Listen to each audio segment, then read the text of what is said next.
High hello student, hello everyone, good morning to all of you. So now student, আজকে class আমরা শুরু করছি class 6 এর পরিবেশ ও বিজ্ঞান থেকে, হচ্ছে চ্যাপ্টার 4, যেখানে আমরা শিলা ও খনিজ পদার্থ যে চ্যাপ্টার শেষ করেছিলাম সেখান থেকে ইম্পর্টেন্ট কোয়েশ্চেন নিয়ে। ঠিক আছে, তো নাও স্টুডেন্ট, চলো লেট না করে শুরু করা যাক।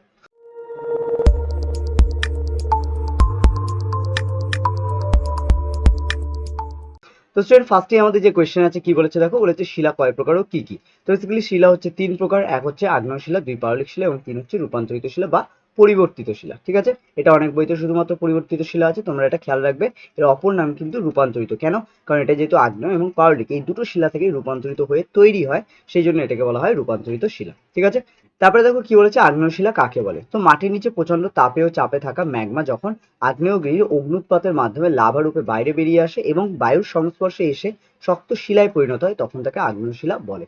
ঠিক আছে, তাহলে এখানে কি থাকছে, মাটির নিচে থাকা হচ্ছে ম্যাগমা যখন হচ্ছে বাইরে বেরিয়ে আসে এবং লাভা রূপে বাইরের বায়ুর সংস্পর্শে এসে যখন এটা শিলা বা পাথরে পরিণত হয়, তখন তাকে বলা হয় আগ্নেয় শিলা। ঠিক আছে, বেশ।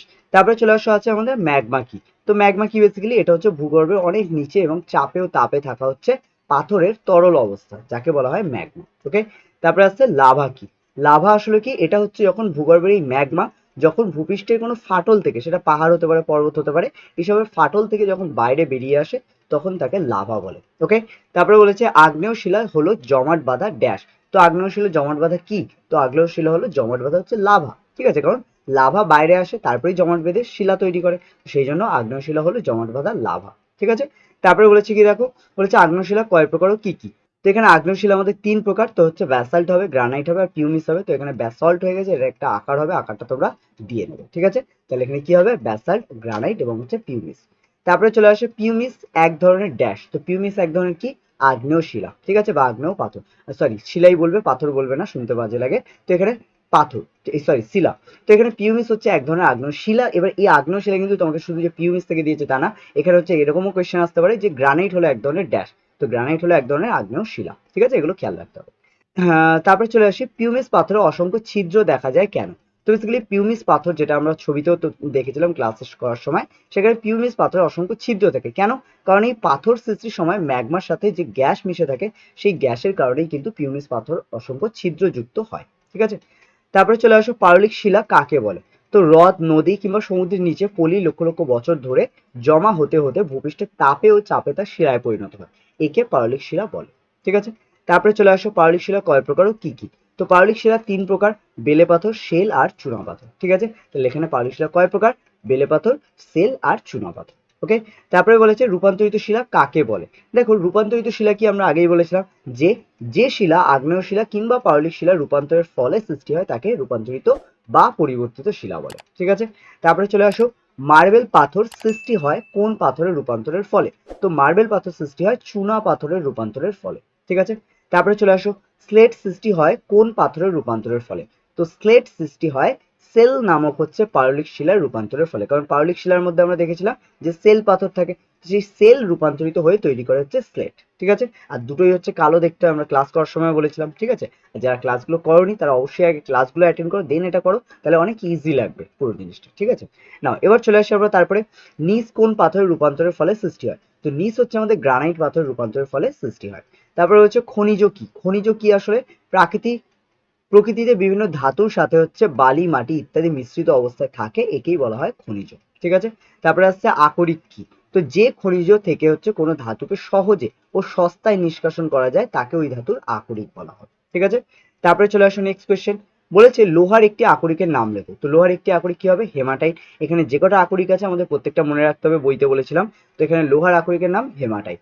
তারপর আসছে অ্যালুমিনিয়ামের একটি আকরিক, অ্যালুমিনিয়ামের আকরিক কি হবে, বক্সাইট। ওকে, তারপরে বলেছে তামার একটি আকরিকের নাম লেখো। তামার একটি আকরিকের নাম হবে আমাদের কপার গ্লাস। ঠিক আছে, তারপরে চলে আসছে ধাতু নিষ্কাশন কি ধরনের পরিবর্তন। তো এটি একটি রাসায়নিক পরিবর্তন, ধাতু যখন নিষ্কাশন করা হয় রাসায়নিক পদ্ধতিতে এর মধ্যে থাকা ধাতুগুলি বেরিয়ে আসে, অন্যান্য খনিজ পদার্থ যেমন হচ্ছে বালি, মাটি এগুলো থেকে আলাদা হয়ে যায়। ঠিক আছে, তাহলে এটা কি এক ধরনের রাসায়নিক পরিবর্তন। তারপরে আসছে সংকর ধাতু কাকে বলে। তো বেসিক্যালি যে সকল ধাতু একাধিক ধাতু বা অধাতু মিশিয়ে হয়। ঠিক আছে, এখানে শুধু ধাতু আছে, তোমরা এখানে একটা পয়েন্ট অ্যাড করে দেবে, ধাতু বা অধাতু। ঠিক আছে, তাহলে যে সকল ধাতু একাধিক ধাতু বা অধাতু মিশিয়ে তৈরি হয় তাদেরকে বলা হয় সংকর ধাতু। ঠিক আছে, তাহলে ধাতুর মধ্যে যখন ধাতু বা অধাতু উভয় মিশে থাকবে, তখন তাকে আমরা বলছি সংকর ধাতু। ঠিক আছে, তারপরে বলেছি দেখো একটি সংকর বা মিশ্র ধাতুর নাম লেখো। তো একটি সংকর বা মিশ্র ধাতুর নাম হলো ব্রোঞ্জ আর হচ্ছে পিতল। ঠিক আছে, তাহলে একটি সংকর বা মিশ্র ধাতুর নাম কি? ব্রোঞ্জ, পিতল। দুটো দেওয়া আছে, এখানে একটি বলেছে তো আমরা দুটো দিলাম যাতে তোমাদের মনে রাখতে সুবিধা হয়। এছাড়াও হতে পারে ইস্পাত হতে পারে, ঠিক আছে, বা হচ্ছে আমাদের স্টেইনলেস স্টিল ছিল, তো এগুলো হতে পারে। তো এগুলো প্রত্যেকটার মধ্যে যে কোনো একটা তুমি লিখতে পারো। ওকে, নাও তারপরে হচ্ছে ব্রোঞ্জ কোন কোন ধাতু মিশিয়ে তৈরি হয়? তো ব্রোঞ্জ আসলে হচ্ছে তামা এবং টিন মিশিয়ে তৈরি হয়। তো এক্ষেত্রে মনে রাখতে হবে ব্রোঞ্জ কোন কোন ধাতু মিশিয়ে তৈরি হয়? তামা এবং টিন মিশিয়ে তৈরি হয়। তারপরে বলেছে কি দেখো, বলেছে পিতল কোন কোন ধাতুর সংকর ধাতু, মানে পিতলে হচ্ছে কোন কোন ধাতু মিশে তৈরি হয়। তো বেসিক্যালি পিতল হচ্ছে আমাদের তামা আর দস্তা মিশিয়ে হচ্ছে তৈরি হয়। ঠিক আছে, তামা আর দস্তা মিশিয়ে হচ্ছে পিতল তৈরি হয়। তারপরে বলেছে লোহার সাথে কি মিশিয়ে ইস্পাত তৈরি হয়? তো লোহার সাথে কার্বন মিশিয়ে হচ্ছে ইস্পাত তৈরি হয়, যা লোহার তুলনায় অনেক বেশি ভার সহ্য করতে পারে। তো দেখো এই লাস্টের যেটা আমরা দিয়েছি, যা লোহার তুলনায় অনেক বেশি ভার সহ্য করতে পারে, এটা না দিলেও চলে, কিন্তু এটা দিয়ে দিয়েছি এক্সট্রা হচ্ছে স্কোরের জন্য। ঠিক আছে, বা হচ্ছে নিজেদের জানার জন্য। ওকে, তাহলে এখানে লোহার সাথে হচ্ছে কি মিশিয়ে ইস্পাত তৈরি করা হয়? বেসিক্যালি হচ্ছে লোহার সাথে কার্বন, যেটা একটা অধাতু। ওকে, তাহলে লোহার সাথে কিন্তু অধাতু কার্বন মিশিয়ে হচ্ছে ইস্পাত তৈরি করা হয়। ঠিক আছে, তারপরে কি বলেছে দেখো, কি কি মিশিয়ে হচ্ছে স্টেইনলেস স্টিল তৈরি করা হয়? তো আমাদের লোহার সাথে হচ্ছে ক্রোমিয়াম মিশিয়ে হচ্ছে স্টেইনলেস স্টিল তৈরি করা হয়। ঠিক আছে, তাহলে লোহার সাথে কি মেশানো হয়? ক্রোমিয়াম, এটা খেয়াল রাখতে হবে। তারপরে হচ্ছে লোহার কড়াইতে মরচে পড়ে, কিন্তু স্টেইনলেস এর কড়াইতে মরচে পড়ে না কেন? তো দেখো লোহার কড়াইতে মরচে পড়ে কারণ এটা বাতাসের জলীয় বাষ্পের সাথে দ্রুত রাসায়নিক বিক্রিয়া ঘটায় বা রাসায়নিক বিক্রিয়া ঘটায়, কিন্তু স্টেইনলেস স্টিল কিন্তু হচ্ছে কোনো রকম রাসায়নিক বিক্রিয়া ঘটায় না, তাই জন্য আমাদের স্টেইনলেস স্টিলের কড়াইতে হচ্ছে মরচে পড়ে না। ঠিক আছে, তারপরে চলে আসো জীবাশ্ম বা ফসিল কি?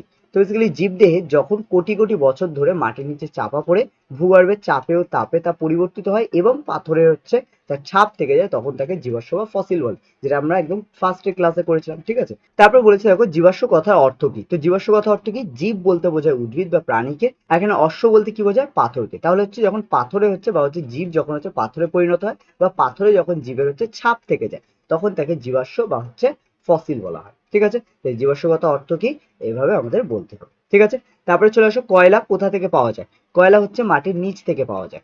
তারপরে বলেছে কয়লা কিভাবে সৃষ্টি হয়েছে?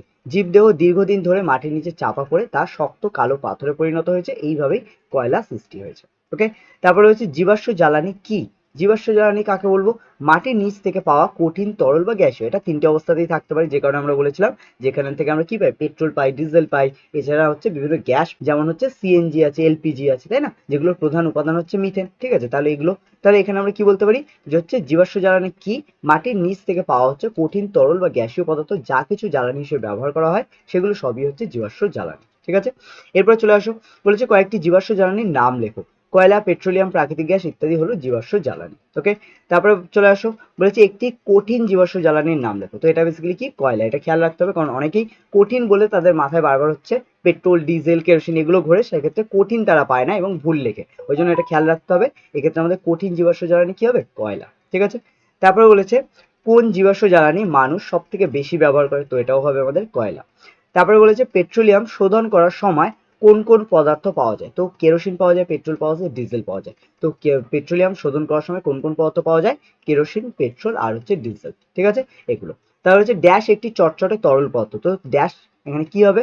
পেট্রোলিয়াম একটি চটচটে তরল পদার্থ। ঠিক আছে, অনেকেই ভুল করে এটা কিন্তু পেট্রোল দাও, তো এটা কখনোই করবে না।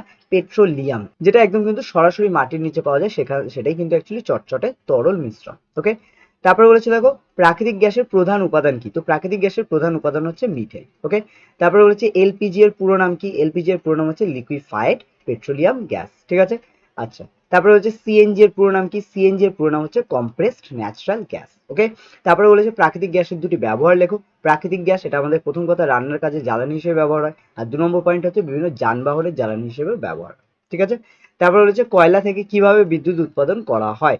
তো কয়লা থেকে তাপবিদ্যুৎ কেন্দ্রে যে কয়লা পোড়ানো হয় সেখান থেকে তাপ উৎপন্ন হয় এবং সেই তাপকে কাজে লাগিয়ে বিদ্যুৎ উৎপন্ন করা হয়। ঠিক আছে, বিদ্যুৎ উৎপাদন করা হয়।